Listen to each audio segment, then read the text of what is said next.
Hello and welcome to the final part of my mini-series for World Autism Acceptance 2020. Today I want to talk about practical ways to help and support autistic people beyond April. This is something that is actually harder than you'd think, because no two people are the same, and that goes for autism as well. Sometimes people simply don't know what it is that we actually struggle with, because believe it or not every autistic person has a YouTube channel on which they like to blather on and on about the things they struggle with. But if people learn a little bit from the media or whatever, they might think, oh, that's what autism is like, and I can help like this. But it's really quite a complicated question, so I hope that this video will help you. Autism is a spectrum, and that doesn't mean that some people will struggle a lot and some people will struggle not at all, but more that every autistic person has a different profile of the things that hurt or help them. And so it really is impossible to make blanket statements about autistic people, so take that disclaimer in mind as we go through the video. I think a lot of these suggestions could help, but I'm not saying that they definitely will help. So bear that in mind. This video was written with autistic adults in mind because there's a different dynamic going on with children. But that's not to say that these tips couldn't be helpful for autistic teenagers and children as well, because they probably would be. But I'm really talking about autistic adults here. Just knowing that someone is autistic doesn't actually give you that much information about how you could support them. If you look at sensory needs, for example, taking someone like me, I'm very sensory sensitive, especially when it comes to noise. But other people might be more sensory seekers, which means that they would be happy blasting music 24/7. So I'm not going to say, oh, well, you should turn down the volume, although actually I probably will say that later. But bear in mind that every solution might have an opposite solution that might work well for another autistic person. So I don't know why I'm making this video with so many disclaimers, but let's get started. Let's start with partners, family members, and close friends. Now, you guys are probably the ones that see the majority of our autistic behaviors in a home setting. Maybe shutdowns or meltdowns, chronic disorganization, inability to start or finish tasks, and what might seem a little bit like excessively fussy or pedantic behavior. And close friends might see behavior that they think is a bit blunt or rude or even flaky. And if you are in this category, living closely with someone autistic, you really need to learn as much as possible about their individual autism and how it affects them. And this might be a process that you actually do together depending on how late the person was diagnosed. Because if you don't understand this properly, you might label their behaviors in a certain way without really understanding why it is that they're acting the way that they do. And this is going to harm your relationship long term. So just to take an example of me when I was a child, this could apply to adults as well. I was a very fussy eater, and I don't mean that I just didn't like my broccoli or something. I had a very restricted diet up until the age of about 12. And looking at it from an outsider's perspective, you could come up with many reasons or labels why I acted the way that I did. I think a lot of people maybe thought I was looking for special treatment, or I was attention seeking, or manipulative, or I had a weight obsession, or something like that. But none of these things were true from my perspective. That's not what I was trying to do, and that's not what caused me to act the way that I did. So there was a fundamental misunderstanding from the adults around me. And it is only when you understand, looking back, that I was autistic and these foods were a sensory nightmare for me, that you'll understand why I acted the way that I did. And once you understand that, you can stop projecting your own labels about why this is happening onto the autistic person. So if there is behavior that you don't really understand or that maybe frustrates you sometimes, try and open up a really honest conversation with them about this and why they act like this if you don't understand it. Because you might be surprised. Now, if you are frustrated by, I guess, household behaviors related to living with the person, such as the mess, the disorganization, the bad household management skills, then definitely look into the term executive functioning. And in fact, learn a little bit more about that whole topic. It is a huge topic. It's usually attributed to people with ADHD struggling with executive functioning tasks, but autistic people really do a lot. I do have a playlist which has a few videos on the topic, but this is something that I really hope to cover in more detail in a lot of my videos this year, so stay tuned for those, because it is something that I personally struggle greatly with. Executive functioning really affects so many areas of our life, so it's really worth trying to understand what they are and how they affect the person. So moving on to co-workers, peers, anyone working in a group, in a university setting or something with one of us, one of us. Sorry.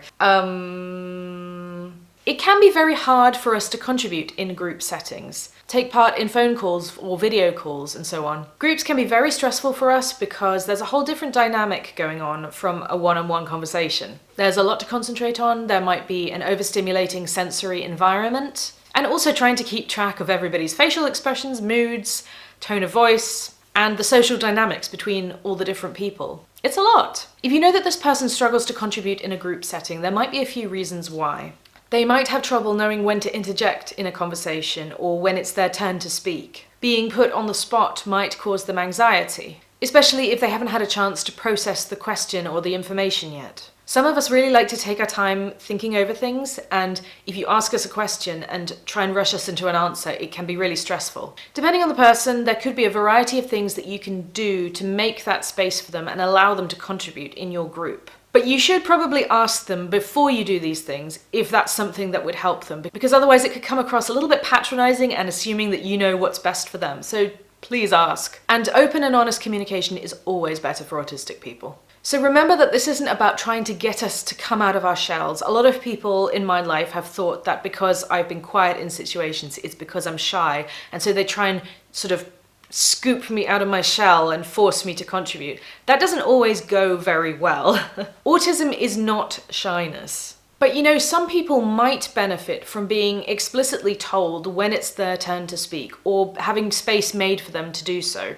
And especially if the group has a lot of people talking over each other, sharing ideas, you know, doing that neurotypical thing that they do in group meetings. Without a conversational structure or agenda, making a space for an autistic person could be as simple as saying, hey you, well, you know, use their name, but hey you, what do you think about this? Or do you have anything to contribute? And if they say no, then please take their word for that.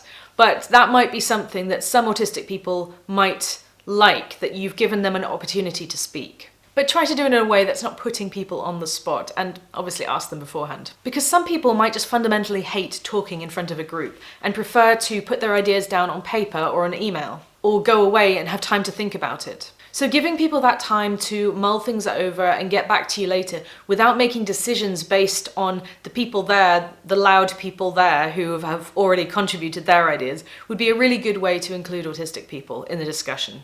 But remember, it's definitely okay, if they're out as autistic of course, to have a conversation with them about the things they struggle with because of their autism, and whether you can help them. Don't feel like autism is automatically a taboo topic. I know a lot of people are sensitive about it, and rightly so, because there is a lot of stigma, but this is something that I think can be solved with open and honest communication.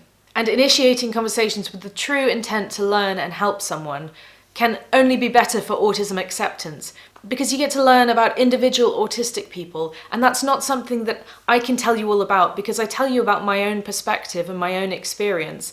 But at the end of the day, there's a lot of other autistic voices out there that deserve to be heard.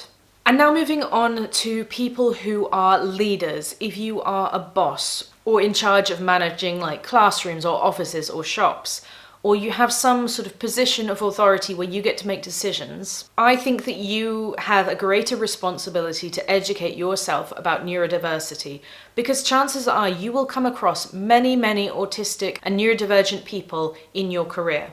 The good news is you've come to the right place. Yay! But remember that you might be the person that has the power to make the environment easier for the autistic person in that group. And the decisions that you make might be the difference between an autistic person in employment and an autistic person who burns out and is unemployed for the rest of their lives. So, no biggie.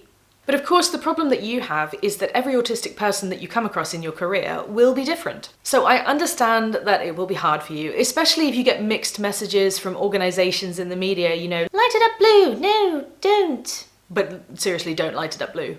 Sorry, these are my imaginary sock puppets. So if your organisation allows, and certainly the larger and more progressive ones will, consider hiring a neurodiversity consultant. And please, please get an actually autistic one if you are looking to help actual autistic people.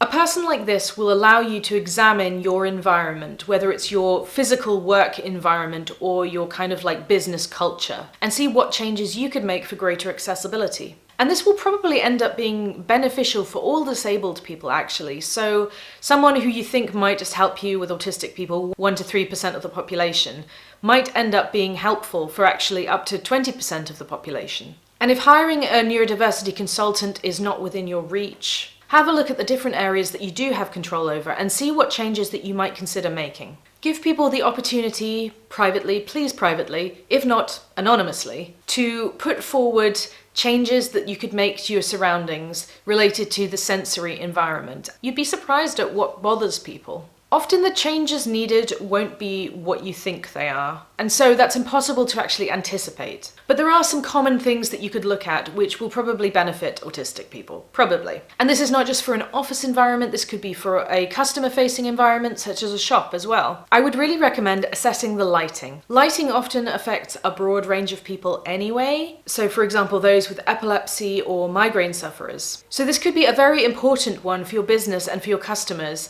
and lead to fewer sick days and less time off in general anyway. So it's kind of win-win. It doesn't necessarily follow that you have to rip out all your lighting and install completely new special autism-approved lighting. That's not how it works. It might just be that you could look into maybe getting a diffuser to put over bare light bulbs, or have less direct lighting, or somehow modify what you've already got. Noise is another big thing to consider. If you manage a shop, please turn down the music. Seriously, I have lost count of the amount of times that I have left a shop because the music is too loud. I understand you want to create atmosphere, but if you don't want my money, I don't know how to tell you that my money is worth giving to you. Turn down the music. Also think about examining your communication with your staff or with the general public as a whole. If you have a business, is there a non-telephone way of contacting you? If I have to make a phone call when an email would have been enough, that's really going to be enough to ruin my whole day because I'll be annoyed about it, no matter how the phone call actually went. And that's not just for customer facing, that's also within businesses. The culture of just calling people up is very, very stressful. And I remember when I worked in an office, in an open plan office, everybody could hear my conversations, and so I'd be stuttering through phone calls and it would just be humiliating for me. So please consider alternative methods of communication that don't involve phone calls. And this is especially for managers and bosses. Think about your arbitrary rules. In my experience, many organizations have extremely arbitrary rules that purely exist to maintain a semblance of order and control and productivity. You might have these ideas based on things that you think will happen if you don't have the rule.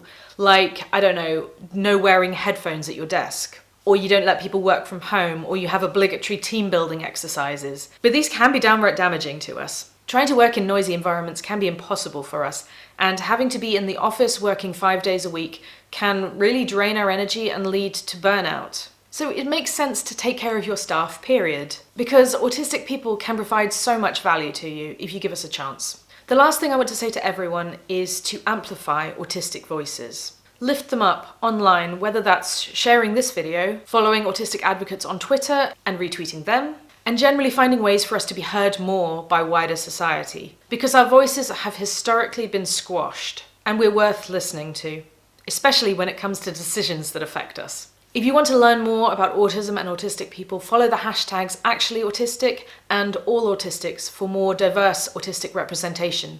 I hope you have enjoyed my mini-series for World Autism Awareness and Acceptance 2020. Please check out my other videos if you'd like and share this one with friends and family. Thank you for watching, and I hope to see you next time. Bye.